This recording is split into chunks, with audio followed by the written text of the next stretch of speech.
आज हम मौजूद हैं सोहागी थाने में। यहाँ हमारी मुलाकात पुलिस के अनुविभागीय अधिकारी त्योथर से हुई। आइए हम इनसे कमांडो अरुण गौतम के विषय में जानकारी लेते हैं, क्या हुआ कैसे। जी सर, मेरा आपसे ये सवाल है कि पुलिस ने अरुण गौतम कमांडो को एनएसए के तहत गिरफ्तार किया।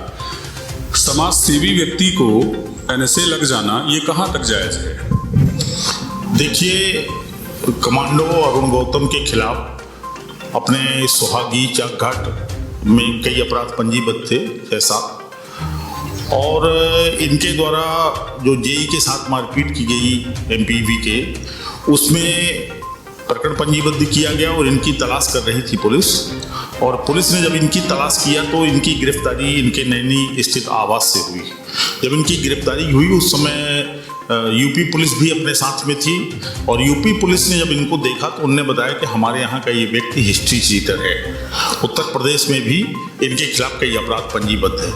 तब उनसे रिकॉर्ड मांगा गया था, और जब यूपी पुलिस ने रिकॉर्ड दिया तो वहाँ इनकी हिस्ट्री शीट भी खुली हुई है।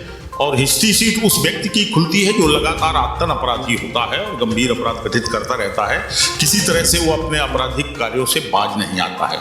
तो चूंकि उत्तर प्रदेश में भी इनके खिलाफ लूट के प्रयास के, 420 के, मारपीट के, शासकीय कर्मचारियों के साथ मारपीट और कार्य में बाधा के अपराध कई पंजीबद्ध थे, मध्य प्रदेश में थे। ये अंतर राज्यीय प्रवृत्ति के अपराधी होने के कारण इनके खिलाफ फिर राष्ट्रीय सुरक्षा अधिनियम के अंतर्गत कार्रवाई की गई है, एनएसए के अंतर्गत, जिसको रासुका बोलते हैं, और उसको न्यायालय में पेश किया गया है। जैसे सर, ये जो मारपीट की बात आपने बताई, हम खुद ग्राम चिल्ला गए थे, वहाँ लोगों ने ये बताया कि यहाँ कोई मारपीट नहीं हुई थी, और फिर हम कहते हैं चलिए मारपीट हुई भी थी।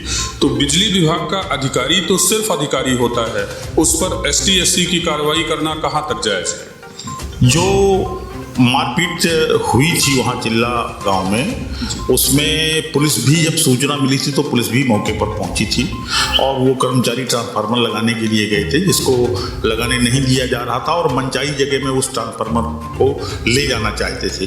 तो बिजली विभाग का कर्मचारी भले था वो, लेकिन चूंकि SC ST से संबंधित था, इसलिए SC ST की धारा उसमें लगना लाजमी है।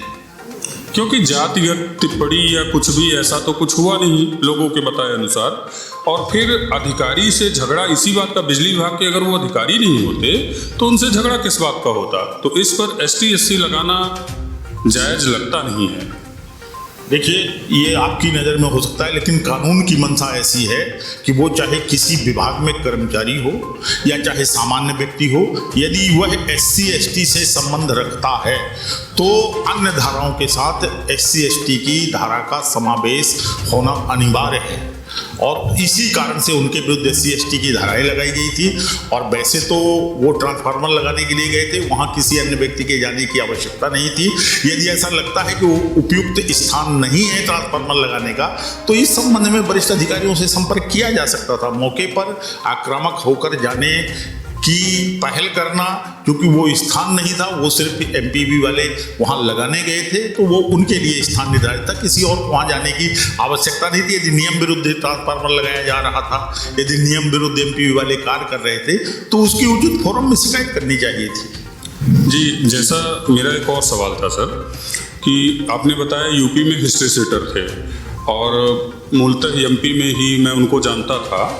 MP के कामों में तो मैं उनको समाज सेवी ही मानता हूँ, यूपी के कामों के बारे में मुझे जानकारी नहीं है।